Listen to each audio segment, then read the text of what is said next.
What a life, eh, freak?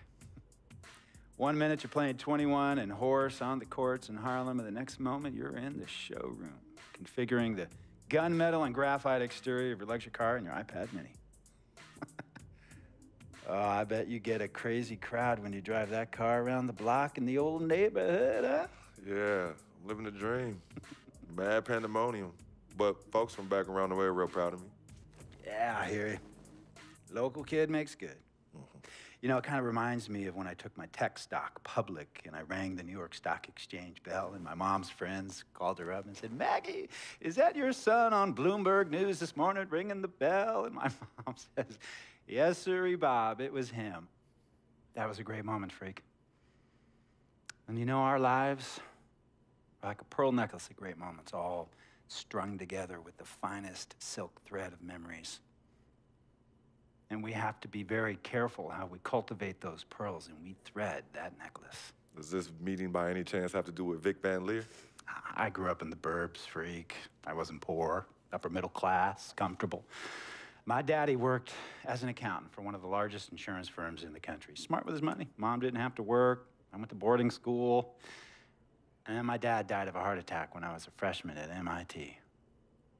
I was a movie geek, wanted to be a civil engineer, but I made my fortune by becoming a hybrid of both those interests. My dad didn't want me to be an accountant. Oh, listen to this. My best friend was a guy named Isidore. Yeah, we called him Izzy. He was one of the smartest human beings I have ever met in my life. I mean, Izzy was taking second-year college calculus courses as a high school sophomore, right? Straight-A student, full ride to MIT. Izzy had the world at his fingertips. But he was always looking for trouble, and trouble found him. He ran with the wrong crowd. And when we got to MIT, he got this great job working for a financial consulting firm in Boston. But every weekend, he would fly to Vegas. You see, Izzy had a system for counting cards in Vegas that had the big casinos on the Strip. Oh, stymied. He would come back to MIT with suitcases filled with $200,000 in cold cash. What? Yeah. So your man Izzy was getting hit off like that? Like a fat rat in a cheddar cheese factory, freak. Okay, so what happened to this dude Izzy, because he's dope? No, not dope. Dead. After he'd been missing for 3 weeks, the Nevada State Police never found hide nor hair of Isidore. And our friendship took a hit when he asked me to hang out with him in Vegas, and I said I wouldn't do it because I knew he was on a dark and twisted path in his life. And yes, he was my dude. But no way was I gonna throw my life away trying to show my loyalty to a guy who really and truly didn't understand what loyalty was all about. So this meeting is about Vic. Correctamente. Okay, well, sir, Vic isn't Izzy. And why's that, freak? Well, for one thing, you and your dead friend Izzy didn't grow up poor. Me and Vic grew up in a neighborhood where we had to look over our shoulder every 2 seconds to make sure nobody was going to walk up on us and rob us. True. Izzy and I did not grow up in the hood. But we, like you, thankfully grew up in a 2-parent household. But even that wasn't enough for Izzy. He wasn't satisfied. He was always looking for a 5-alarm fire when he already had the warmth and comfort of a loving family. This is not about class warfare, freak. This is about the consequences of making bad choices and risking it all when you feel like you have nothing to lose. Vic is like a brother to me, sir. But you shouldn't be Brother Vic's keeper, freak. Would a brother go looking for trouble and put your career and your livelihood at risk by getting into fights at nightclubs and seedy after-hour joints and then scream to the media, "Yeah, it's all good, I'm an FOF, friendo freak. It's all misunderstanding. Y'all be haters, don't hate my game." I don't think a brother would do that to someone they really cared about, but a guy who looked at you like a meal ticket would. No. See, you don't understand Vic. Really? I don't understand. No.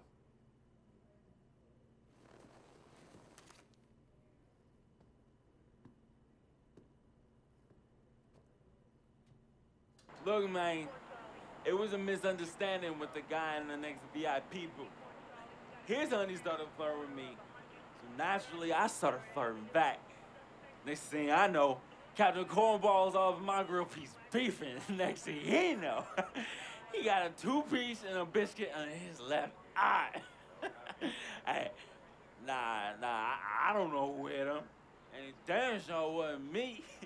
Hey, Captain Cornball's mad because I'm an FOF, friend of freak. Hey, but check this out, though. He needs to train that hottie before he leave the house, though. Yo, he's hot as ain't loyal, man. What's there to understand? Are you freaking blind? You know, I just want to know, how much did you pay your lawyers to make all this go away? Almost 100,000. Excuse me, son, I'm sorry, I couldn't hear you. I said I paid almost $100,000. Exactly. And if you keep riding shotgun with Vic, you're gonna go broke. Quick, fast, and in a hurry. Look, Vic is my friend, and I grew up with him. How many times I gotta tell you, sir? Freak, this is not a request.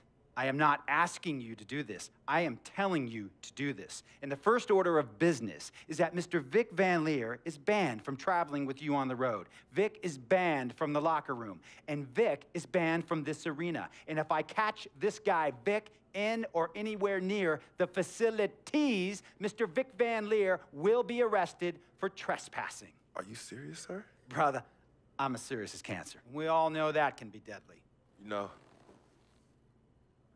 when me and Vic were kids, playing summer tournaments at the Dome, we always imagined making it to the pros, right? And after the crowds left, just a street light was on the court, like 11:30, 12 midnight, even 1 in the morning sometimes. We used to practice player introductions, running on the court, giving dab high-fiving the teammates.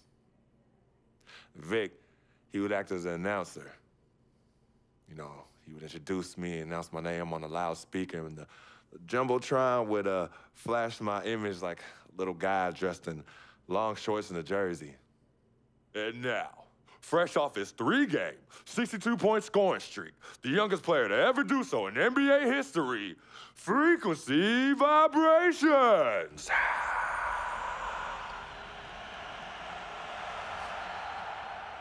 So me and Vic would sit in those empty bleachers at the Dome and dream like nobody's business. And now I'm living a dream. For real. And in so many ways, Vic was part of that. Please, listen to me. I mean, I know this guy's your dude from way back. Look, me and Vic go way back like the front seats of a '67 Cadillac. That's good. We go way back. Did you say front seats? Front seats of a '67 Cadillac. We go way back like the front seats of a '67 Cadillac. Well, do you have any crickets? I'm gonna be the hit once again at Herbie Allen's Sun Valley Shindig because my fellow billionaires love it when I walk and talk that talk. So that almost sounds... No, let me tell you exactly what it sounds like. I respect, admire, and most importantly, love you as a human being and a role model. But I pay you a lot. And I mean, I pay you a lot of money to play for my team. And I am in this game to win it. And you can't win it with an albatross around your neck like Vic. So Vic is done. History. And here's some more lingo that I picked up from a former megastar who used to play for me several seasons ago. Thought I would never release him until I did. And now he's the 6th man on a struggling team in Venice. And yeah, I'm talking Venice with the canals and the gondolas and Harry's Bar, not the street ballers next to the fortune tellers on the beach in Cali. This guy used to tell me when he thought there was a player destroying our team, don't be a hero, cut that zero. And that is what I am telling you about Vic, freak. Don't be a hero, cut that zero. The only thing Vic brings into your life is headache. and unwanted and unnecessary negative attention, and it will begin to affect your mindset. And when it affects your mindset, it's gonna affect your play. And when it affects your play, it's gonna affect my team. And when it affects my team, it's gonna affect my money. And if it affects my money, Google Translate will become your new freaking friend. I want a championship ring, freak, and I want you to help me get that ring. And banners after banners hanging from the rafters in this arena. So, freak, hear me clearly and hear me good. V, G, Vic, gotta go.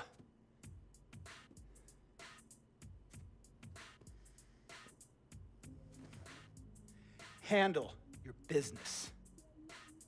And remember, that contract you signed contains a morality clause, a very important clause that revolves around your conduct on and off the court, and how it can negatively impact my team. Now, I don't want you to have to learn Italian or Croatian as a second language. And hey, playing pro ball overseas, there's nothing wrong with that. But the arenas are nothing like this, nor will the money be the same. And on top of all of that, this is the US of A, the greatest freaking country in the world. Ask yourself, is Vic worth all that? Think about it. Think long, think wrong.